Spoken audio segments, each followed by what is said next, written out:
Hello guys! Assalamualaikum guys! For today's video, after natin nagluto kanina ng ating ulam, 3 PM na pala ngayon. So, gagawa na naman tayo ng ating merienda. Pwede ba bibili na ako? Bibili ka na, ano ba bibili mo? Mais? Kamote? Walang kamoteng kahoy? Wala. Maliit kasi ito no. Saan mas masarap? Dito or ito ganito? Ito, baka gusto ng atik dito. Eto, dila ay. At ayan, bumili lang pala ako ng kamote nung isang araw. Nung papunta pala kami ng birthday. Kamoteng kahoy sana yung gusto namin ng tita ko. Kaso since wala akong makitang kamoteng kahoy at yan na lang yung napili kong bilhin. At ayan, nagtunaw lang pala ako ng margarine. Dapat pala butter siya since wala tayong butter at yan lang yung meron.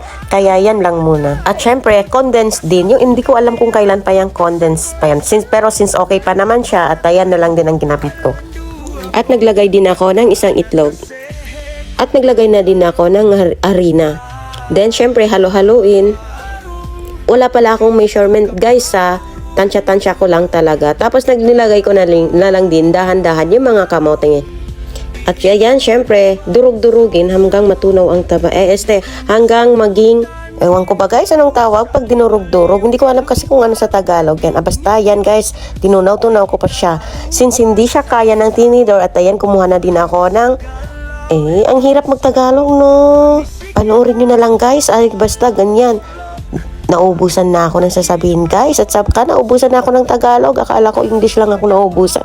Pati Tagalog din pala. Nako, ewan ko na lang sa buhay kong. Hindi ko pa nga nadurog mabuti yung mga kamote. Kasi nga, ang hirap niya. Kasi kulang nga kasi ako ng mga kagamitan.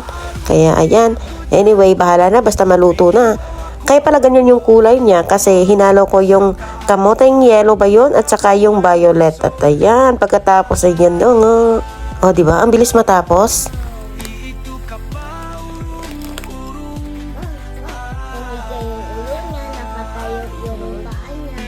At ayan, ready na ang dami niya, guys. Tapos yung isa dyan nag-aabang. Gusto ko rin nag-inom sing gatas. Asal ka amalot na pahugot.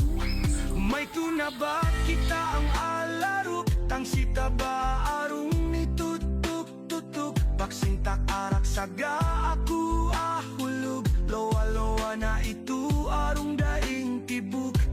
Way nasaga tang sita asagot. Amea nasaga buong kupalamud. Mbal na pausay makasangot. Uwain na saga ako tub-kotob. Init-init pa, mainit-init pa, mainit-init. Potato. Oh, diba? Sarap! Oh.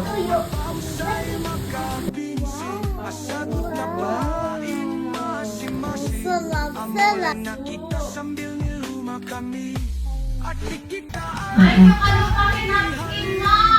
Nahi. Gusto ko napkin. Oy, naka-live ako. Napkin ko ng iman, guys. Pabili. At ayan, nakaligo na si mama nyo. Pagkatapos ko pala nagluto kanina is syempre agad-agad na akong naligo. At ayan ang batang tuwang-tuwa. Tuwang-tuwa pala siya, guys, kasi sabi ko nga pagkatapos ko maligo lalabas kami. Diyan lang naman sa kanto, may bibilhin lang. Dito pala sa kanto namin ha, hindi dyan sa kanto nyo, baka hanapin nyo ako dyan. At syempre, since marami akong nagawa, nagbigay naman din ako sa kapitbahay namin. At saka syempre, bibigyan ko din yung pogi kong driver na si Al. Ayan, habang nag-aayos pala, ang daming daldal ng tita ko. Paalis na pala yung tita ko, kaya mamimiss na naman namin. I mean, magiging tahimik na naman yung bahay namin. At ayan, guys, punta kami sa labas. At ayan si tita, diba sexy niya, diba? At yung batang pasaway. Pulis daw siya. At apat lang pala kami lumabas. Si Iman iniwan na namin. I mean, tinatamad daw kasi siyang lumabas. Kaya kami lang. Dapat nga pala talaga is magmomoling kami. Kaya lang, since wala sa mood si Iman, kaysa naman iiwan na namin. Kaya sabi ko, next time na lang kami lalabas. At pagkabalik namin, agad-agad ko nang pinuntahan si Iman. At ayan, wala sa mood. Sinusuyo ko nga. Tinatanong ko kung anong gusto niyang kainin. Sabi niya Jollibee. Bakit ka? Sabi ko magja-Jollibee. Ang dami pagkain sa baba. Bumaba ka. Then agad na din akong bumaba para pakainin yung dalawang bata. Since may sabaw kami na natira, yun na lang din ang pinakain ko at iniinit ko lang. At since Saturday, day off, family day, kaya oras na naman para sa mga bata. At ayan nga si tita, nagkakantahan pa. At tara guys, habang nagpapakain, tagay tayo, pre! Ewan ko ba, mga bata ngayon, parang walang mga gana. Si Gianna, pag nakakain ng marami, sinusuka. At habang napapakain pala, may tumawag sa akin. Akala ko kung ano na, delivery lang pala. Ay naku, Iman. Nag-order na naman si Iman.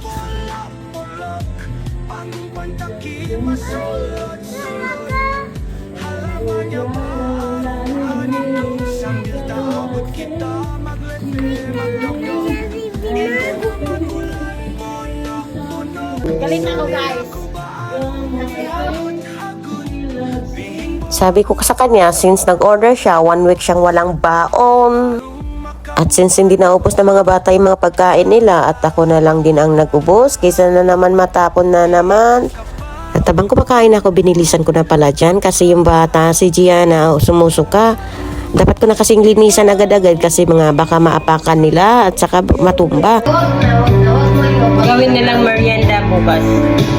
Hindi merienda, breakfast. At since gabi na at tapos na nagkantahan, sabi ko sa mga bata, akyat na sila doon. Si Gianna pala is umakyat na. Si Hana na lang naiwan dito sa baba. Aba, may balak pa to si Hana. Balak pa niya yata magkakalat.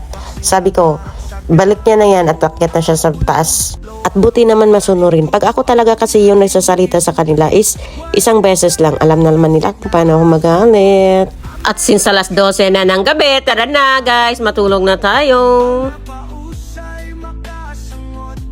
Uwain na saga, ako tub ko to.